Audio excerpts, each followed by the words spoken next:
What can we learn from the Kobe Bryant crash?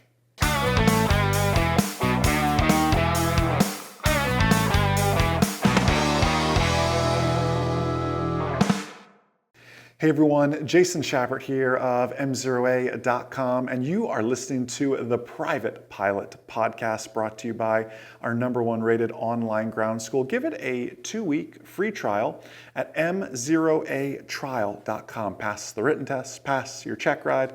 Most importantly, make you a safe real-world pilot. That's what we're all about, and that's why today, I know it's rotorcraft, it's helicopter related, but we're going to be diving into the Kobe Bryant accident further. I hope you watched our Tuesday video on this on YouTube and Facebook.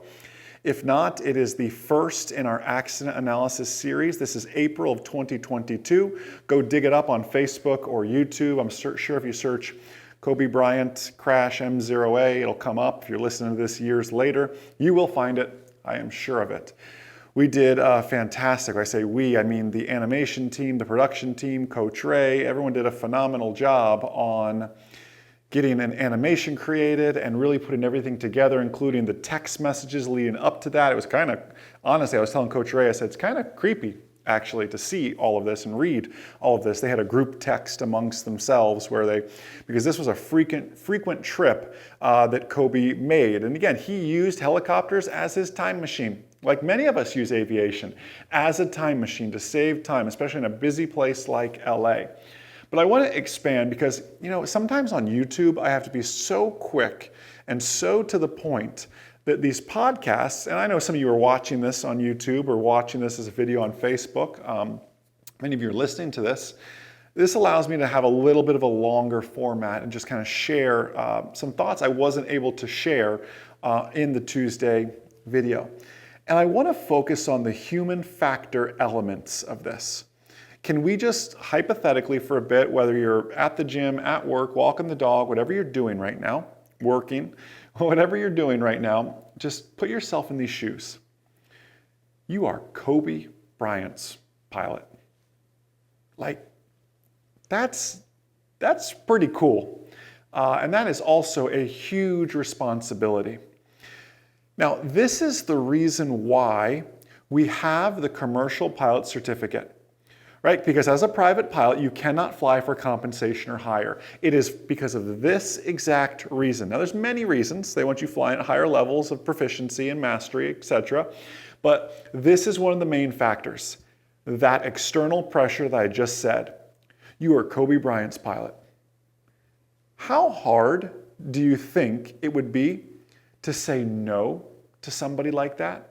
Some of you are going, Jason, it'd be super easy. I have no problem saying no to people. That's great. Others of you are thinking, wow, especially I personally have a personality that wants to get along with everybody, that wants to please people, always happy about everything. I can struggle with the word no sometimes. In aviation, the word unable is the most powerful word in the pilot controller glossary, I believe. And it's a vocab that I have and a vocab that I have to purposefully exercise. The weather that day was crummy. In fact, looking back over the text messages, that was the main subject, is this even going to work? They're texting, it's raining here now. Oh, the visibility is a mile and a half. And I know you're flying in a helicopter and everything else, but this crash occurred at 160 knots. That's awfully fast for flying around in special VFR.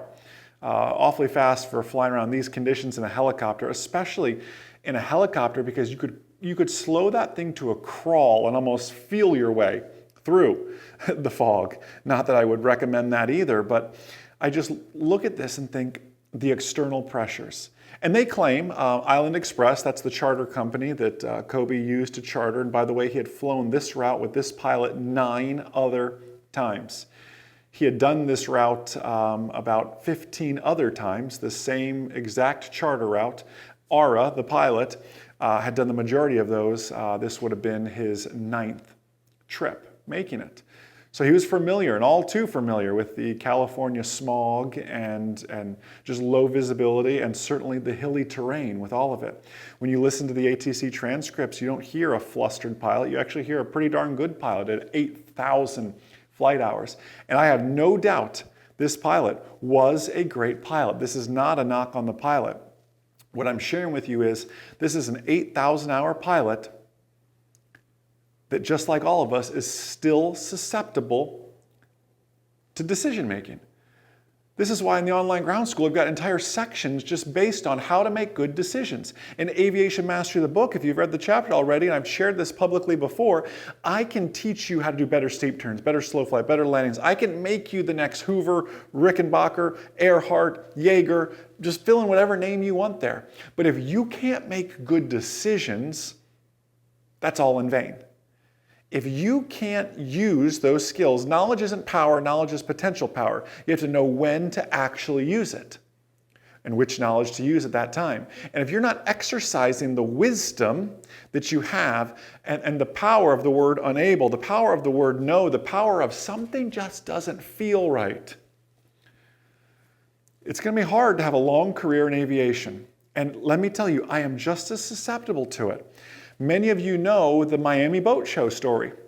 I won't bore you with all the details. I've done an entire podcast on it. I can't remember which one. I've shared it in the MzeroA Nation before. I've talked about it before. I'm sorry to be verbose sometimes when it comes to stories. Redundant might be a better word to use. But it's so relatable because this was only about 2 years ago. Flying the Technum, long story short, had new passengers. They were building a new hangar right by where the Technum was. The Technum was covered in all this dirt. The line guys said they fueled it up. They didn't fuel it up. The airplane was filthy. I went to sump. There's all this dirt and junk in it because of all the construction they were doing. One of our passengers tripped over the landing gear. They cut open their shin. Their shin is bleeding everywhere. We're running behind. I get in the airplane. The engines don't start. I am so frustrated. And Magda was in the back seat. She leaned forward, she put her hand on my shoulder and said, "Jason, you need to practice what you preach." Or maybe she said it, "You need to do what you teach," I believe were the exact words actually. You need to do what you teach. And I paused just like that for a second and took a deep breath. I took my seatbelt off and I said, "We're not going to the Miami Boat Show today." And I still to this day have never been to the Miami Boat Show. I don't even own a boat, but I want to own a boat. That's a podcast for another day. Guys, gals, that story was probably 2 years ago. And I just think back and say, wow, we are all susceptible to this. The 5-hour student pilot, the tens of thousands of hours flight instructor ATP, it doesn't matter, any of this. Instructors, you can be susceptible to this with your students. Let me share a story. I've shared this on the CFI podcast. I once made a terrible, terrible mistake that I don't make anymore. And again, I share with you these mistakes out of hopefully it comes across as humility because that's where my heart is with all of this. I shared this with you. When I solo students, I really don't take on many students much anymore. I'm so busy with all our business dealings and everything else. And MzeroA is a more than full-time job, as you can imagine, the online ground school. But when I was really taking on a ton of students, I stopped telling them when they were going to solo because two things happened.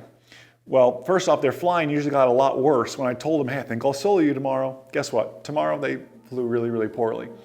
The final straw was one day I had the sweetest lady. She was just so nice, very, very motherly, just the nicest lady. I was a 19, 20-year-old kid, everything else away from my parents. It was nice to kind of have this motherly type figure, just the sweetest lady.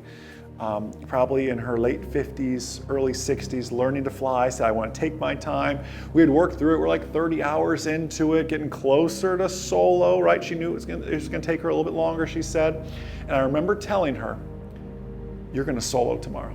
Like, you keep flying like this, you're going to solo tomorrow." Well, that was a mistake because she was so excited. She told all her friends she was going to solo tomorrow. Well, I show up at the airport the next day and all her friends are there. I can't make this up. One of them even made a sign, like a sign to hold on the ramp. It was like we were at college game day kind of stuff. And I'm looking at this, and I'm telling you, 6 or 7 people showed up. She was retired, and they lived in a retirement community. So all her friends from the retirement community kind of came out, and I thought, oh, okay. Well, guess what? That day, she didn't fly her best. not even close to her best, and certainly not good enough to solo. And we kept trying. Now we're getting to landing 6 and landing 7, and you know how I feel about that. The landings start going downhill after that. I'm thinking, this just isn't good enough to solo. And I had to break the news to her. I said, hey, listen, I don't think today is the day. We're just not flying good enough to solo. And I'm embarrassed to admit this, but she was so embarrassed to go back to her friends, and they said, are you going? She said, no, I wasn't. Jason said I wasn't flying that good today, so I'm not going to solo. And she was so disappointed. And the reason I'm embarrassed to tell you the story is she never flew with me again after that. You know, I'm thankful to know that she did pick it back up many years later with another CFI. Didn't even call me to do it. I lost a really, really great client that day. And it was a big wake-up call for me to say, these external pressures don't do us any good. I've got to solo. I've got to do my check ride today. I've already canceled 3 times, and then the plane's going down for annual in 2 days. I've got to get this done. You don't have to get anything done.